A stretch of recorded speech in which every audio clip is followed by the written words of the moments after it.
इधर रावण का जन्म हुआ।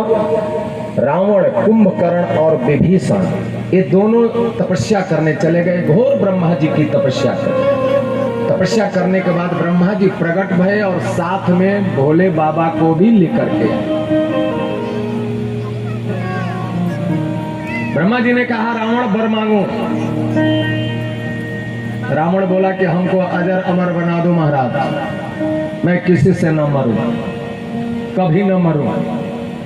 ब्रह्मा जी ने कहा ये डिपार्टमेंट तो मेरे हाथ में नहीं है, नहीं ऐसा कोई विधान है कि तुम अमर बन जाओ, क्योंकि यह मृतलोक है, जो मृतलोक में आता है उसको मरना ही पड़ता है, ये विधि का विधान है।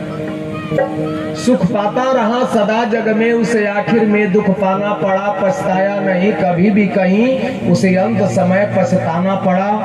कोई बाग में फूल खिला न ऐसा खिलकर न जिसे मुरझाना पड़ा, विधि का अटल विधान यही, जिसे आना पड़ा उसे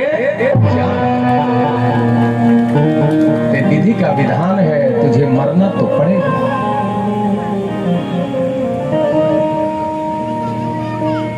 रावण बोला तो एक काम करिए, मनुष्य और बानर को छोड़ करके बाकी मैं किसी से नहीं माने, ऐसा वरदान मांग लिया।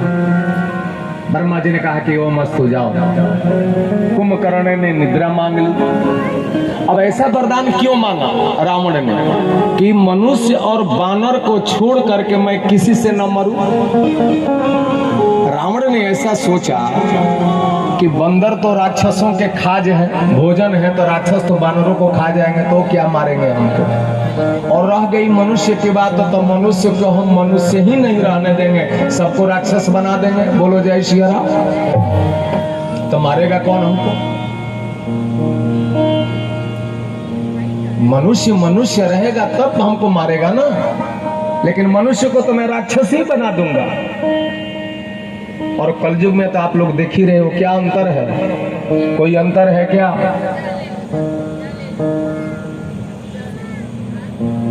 रावण ने यही किया।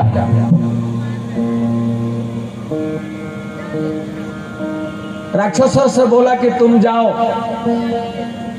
और ऋषि मुनियों को संभालो, अब मैं ऊपर ब्रह्मांड में देवताओं को देखता हूं।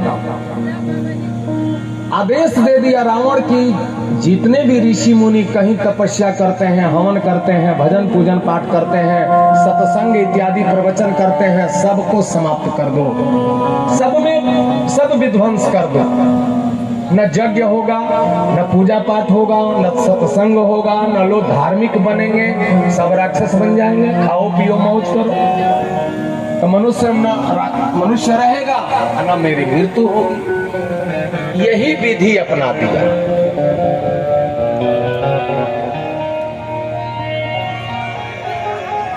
और घोर अत्याचार रावण का। अच्छा, एक बड़ी सोचनीय बात है, आप सभी लोग सोसाइटी में रहते हैं, सब जगह समाज संगठन किसी न किसी रूप में होता है।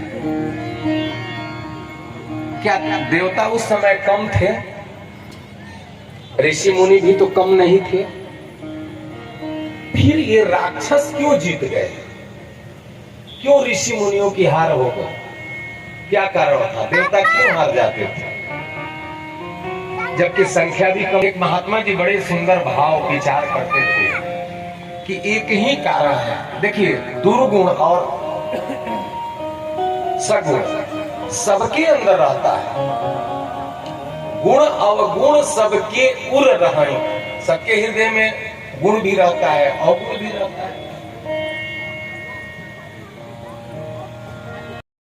दुर्गुण में एक विशेषता है, खास बात होती है। क्या? एक दुर्गुण आएगा आपके अंदर तो दूसरा बिना बुलाए आ जाता है, उसको बुलाना नहीं पड़ता है। बोलो जय श्री राम। एक दुर्गुण यदि आपके अंदर आ गया तो दूसरे को बुलाना नहीं पड़ेगा, वो दौड़े आ जाता है।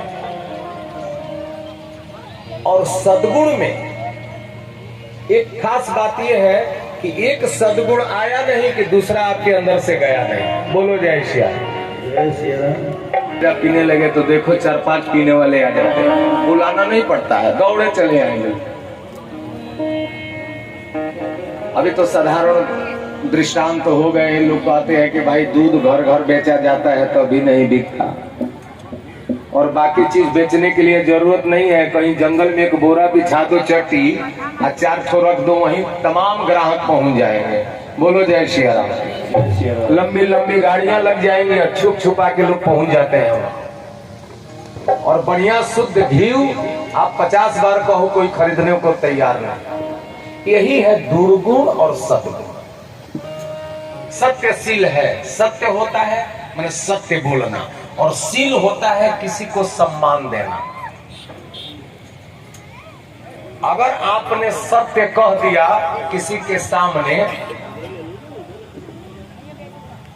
और उसके अंदर बात है, और मान लीजिए कोई अंधा व्यक्ति है, आंख से दिख नहीं रहा है, और सत्य बात आपने कह दिया, तो जैसे ही आपके अंदर सत्य बात निकली कि सील आपके यहाँ से भाग जाएगा। सील माने होता है किसी को अपने वाणी से दुख नहीं पहुंचाना, ये सीलता होती है। तो सील गया और दुख नहीं पहुंचाना है तो सत्य गया, तो झूठ बोलना पड़ेगा कि नहीं आपको खूब दिखाई पड़ रहा है। ये अंतर होता है। तो वही बात दुर्गुणी लोगों में और सद्गुणी लोगों में भी होती है। दुर्गुणियों को बुलाना नहीं पड़ता, वो अपने आप दौड़े चले आएंगे, और एक सद्गुणी आप बुलाओ पास में तो दूसरा चला जाएगा। 2 सद्गुणी एक जगह नहीं रह सकते। ये मनुष्यों की खास प्रवृत्ति। आप 4 गजेड़ी इकट्ठा कर लोगे, 4 शराबी इकट्ठा कर लोगे, लेकिन 2 विद्वान को एक जगह है आप नहीं बैठा सकते। बोलो जय श्री राम। जय श्री राम।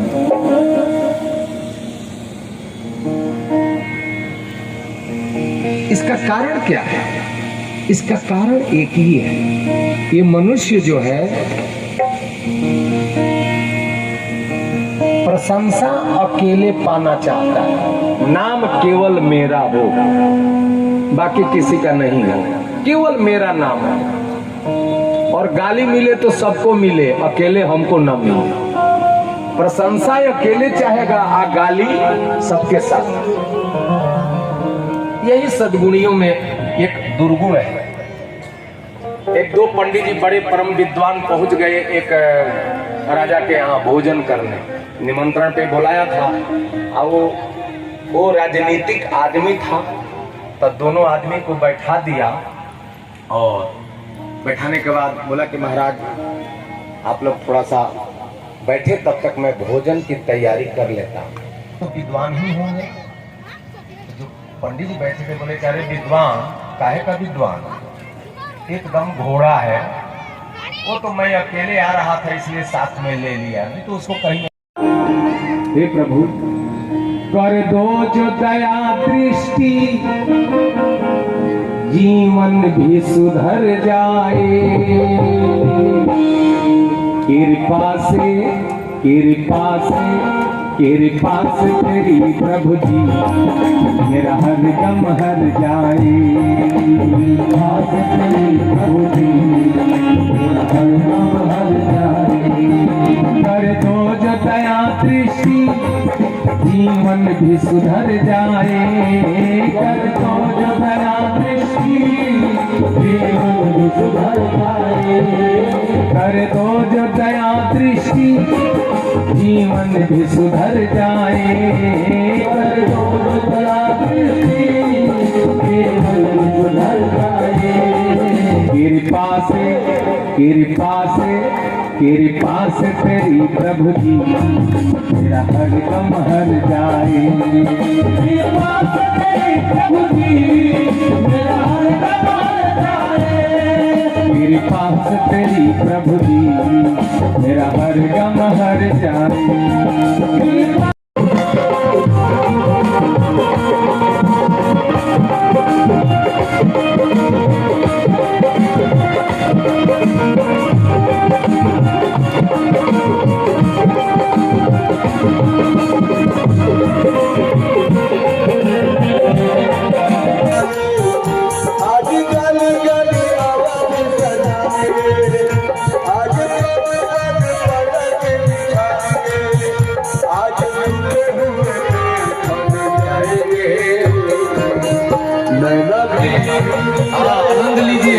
कूलर का भाव से बैठे बैठे ताली बजाते रहे सभी लोग अपने भाव से भगवान की ग्राही गीत में अब खड़े हो जाइए। बहुत देर से आप लोग बैठ गए आसन पर, यही बहुत बड़ी बात है। एक बार